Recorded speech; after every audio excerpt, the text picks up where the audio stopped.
Fala pessoal, eu estou aqui com o professor Alberto Ghiseline e a gente vai fazer um podcast, um bate-papo sobre processos organizacionais. Ninguém melhor do que ele para falar aí as suas graduações, sua especialização, professor. Ok, Rubens. Bom, esse tema é um tema interessante, né?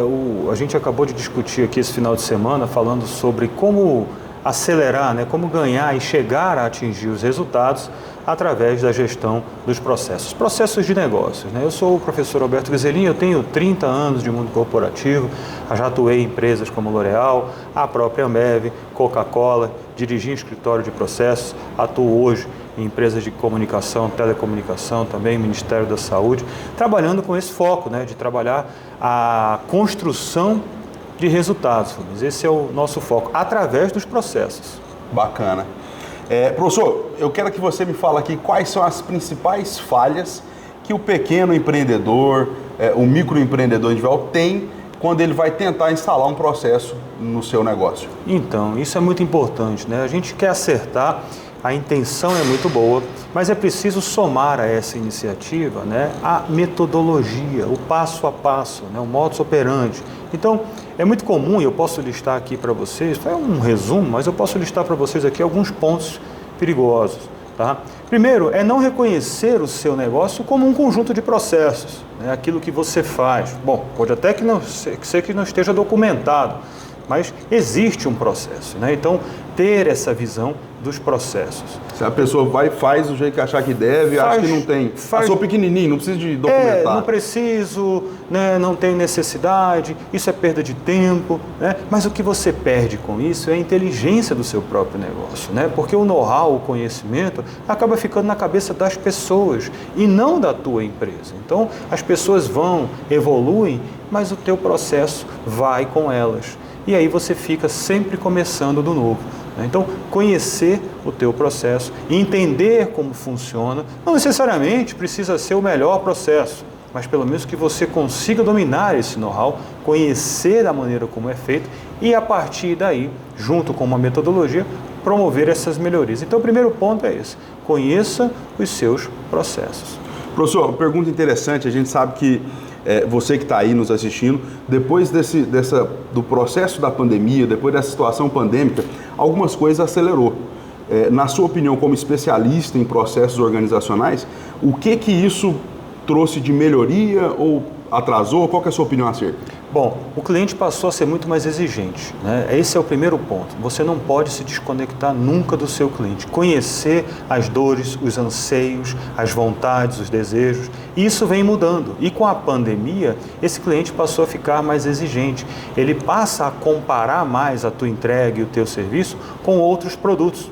E o teu diferencial estrutural, né, passou a já não ser tão forte. Por quê? Porque ele passou a comprar pela internet, usar outros canais de comunicação, né? Então, ele passa a comparar muito mais hoje a tua qualidade pela experiência que você gera nele. Bacana. Né? E isso é muito importante, administrar isso. Qual a experiência que você gera no teu cliente? Como os teus processos geram e contribuem para experiências positivas no seu cliente. Que bacana, que bacana.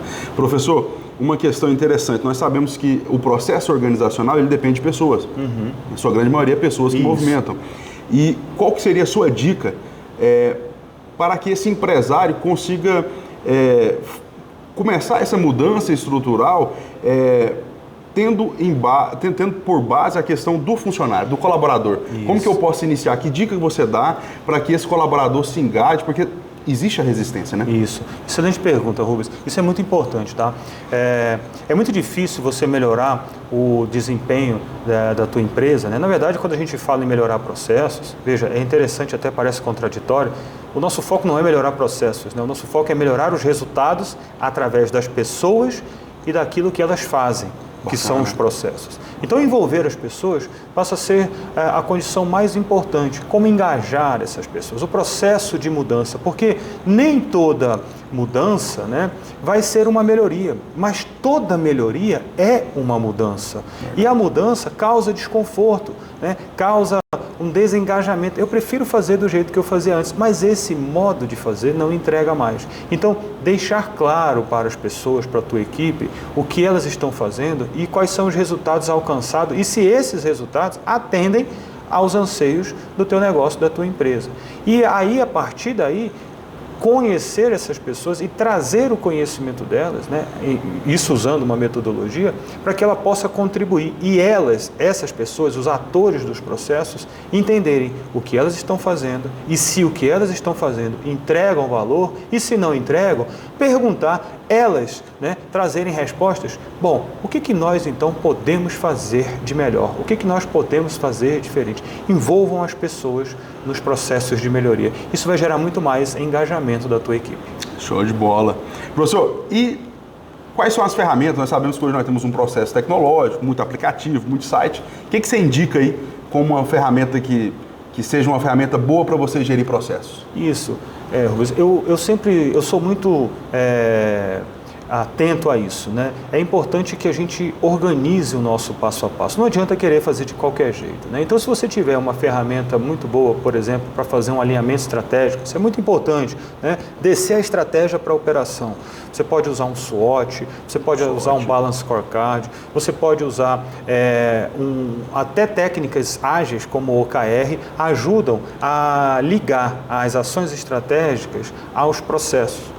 Conhecer os processos, fazer um levantamento, usar um CIPOC, né, um diagrama que você entende onde o processo começa, onde ele termina, quem são os fornecedores, as suas entradas, as suas saídas, vai te ajudar.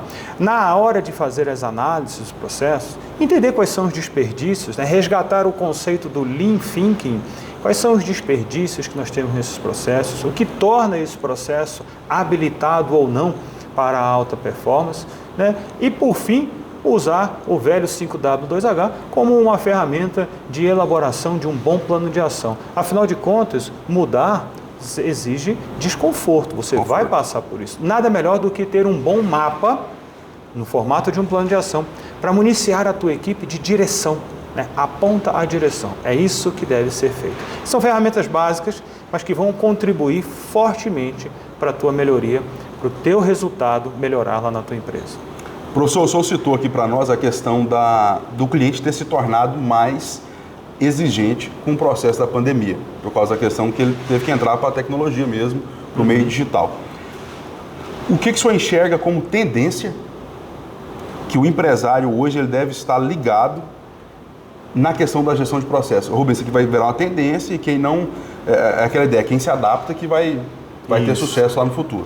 É muito importante essa pergunta, Rubens, porque por vezes nós temos a vontade de melhorar os processos, mas não sabemos essas tendências, né? Quais são essas direções. Isso é muito importante, né? Direcionar a melhoria para aquele foco, aquele vetor. Justamente. Tem pelo menos duas coisas que é importante que a gente fique atento. Primeiro que o cliente hoje, ele é globalizado, né? Então ele compara. E ele compara experiências que não só que ele vive, ele compara experiências que outras pessoas vivem, né? Então, as avaliações, as notas, o cliente está falando, ele quer falar o que ele sente, as experiências. Então, a tua empresa não está entrando em contato direto com o cliente está olhando para os seus pares para avaliar a tua empresa, a tua entrega. Então, qual é a experiência que você gera? E um outro ponto importante que deve ser atento, nós devemos estar sempre focando, é que esse cliente hoje tem uma preferência por processos ou empresas ou negociações que ele possa participar. É isso mesmo, o cliente ele não quer ser só ouvido hoje, ele quer ser envolvido no processo.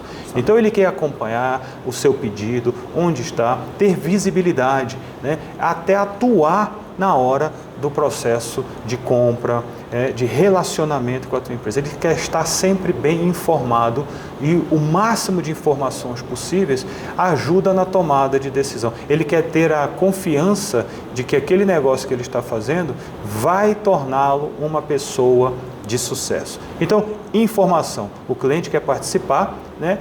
E experiências. É esse cliente hoje que nós estamos lidando. Entendi. Seria muito a jornada do cliente, né? Exatamente. Hoje, aliás, nós falamos muito em mapear processos e melhorar processos seguindo a jornada do cliente. Quais são os pontos focais? Quais são os pontos em que o cliente entra em contato com você.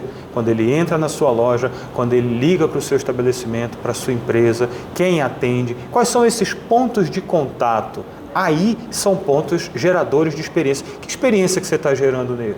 Né? Que experiência que você quer gerar nele? E qual a experiência que você acredita que está gerando com os seus processos? Então essa reflexão precisa ser feita, né? Acompanhar essa jornada do cliente. Professor, na aula o senhor até contou uma história engraçada do gerente que ele era meio militar, né? E queria que você replicasse a história para nós, que é bem bacana. E respondendo essa questão, como que eu lido com esse meu colaborador que ele tem resistência? O processo foi desenhado, muitas vezes o empresário, né, investe um dinheiro para criar um processo, para criar um fluxo de trabalho, e nós temos esse funcionário resistente. Né? Isso mesmo. Eu sempre conto essa história, né? Ele queria implementar uma reunião, um modelo de reunião novo, né? E aí criou um problema, porque a reunião começava às 7 horas da manhã, o vendedor tinha que chegar na reunião antes, né? Não podia ir de casa direto para os pontos de venda. E aí todo mundo reclamou, ele falou, calma aí gente, vai durar só uma semana, tá? Depois é o tempo que eu tenho para demitir todo mundo e contratar novos funcionários, né? É óbvio que esse modelo, né, é um modelo exagerado, exatamente. Era uma situação, um momento em que eu vivi, é uma história real. É uma história real, pessoal. Isso, eu vivi isso, mas é uma mudança drástica, né, que gerou baixo engajamento. E professor, o meu pai seria, tipo assim, ele acharia um máximo essa história, assim, velha guarda, né? Ele falaria assim, mas eu acho que esse é o caminho mesmo e tal. Nós sabemos que isso não funciona hoje em dia. Exato. Então, onde que você coloca, né, o seu poder e a sua autoridade? Né? É no resultado que você gera. E o resultado que você gera, né, depende muito da tua equipe. Se você é um gestor, provavelmente, por baixo, o teu resultado, você interfere nele de 30% a 40%. 60% ou 70% do teu resultado vem da tua equipe. Né? Então, como é que você melhora esse engajamento? Como é que você melhora esse relacionamento? Então, é preciso tornar sempre claro para eles o que vai mudar, o que precisa mudar e onde nós estamos e onde nós queremos chegar com essa mudança. Né? Eu costumo falar muito isso. Você que é líder, você que é gestor, né, para de cobrar resultados e começa a melhorar os seus processos. Uou, olha só que massa. Repete, professor, pare de cobrar resultados e comece a melhorar os seus processos. Porque, veja, o resultado, ele vem das tuas atividades, das ações que você executa no seu dia a dia. Quanto mais organizados forem essas atividades, essas ações, que são os processos, né, melhor serão os resultados. Olha, se você só cobra resultado, você, no máximo, é um chefe chato. Né? Agora, se você quer se tornar um líder de alta performance, junta com a tua equipe e descobre as melhores maneiras de se fazer as coisas. Eles vão te ajudar muito. Show de bola. Pessoal, eu espero que vocês tenham curtido, gostado. Deixa aqui nos comentários perguntas. Com certeza, se o senhor disponibilizar, vou deixar o contato dele aqui para a gente. Sim, claro. As redes sociais do professor. E assim, professor, é uma prática que eu quero estar fazendo com todos. Deixa um conselho prático para esse empreendedor, para esse empresário que está nos assistindo agora, como um apanhado de tudo. Pessoal, olha, se você ouviu tudo que eu estou falando aqui, foca nisso. O que seria esse conselho? Olha, Rubens, é sempre difícil, né, dar um conselho assim, mas eu vou fazer uma revisão de muita coisa que eu já vivi na vida, né, e vejo com muita segurança, por isso que eu atuo e delego sobre processos há bastante tempo.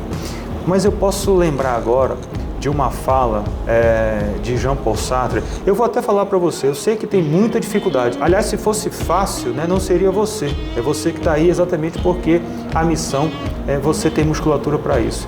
Mas Jean-Paul Sartre falou uma certa vez o seguinte, ele disse assim, ó, não importa o que a vida faz com você, o que importa é o que você faz com aquilo que a vida faz com você.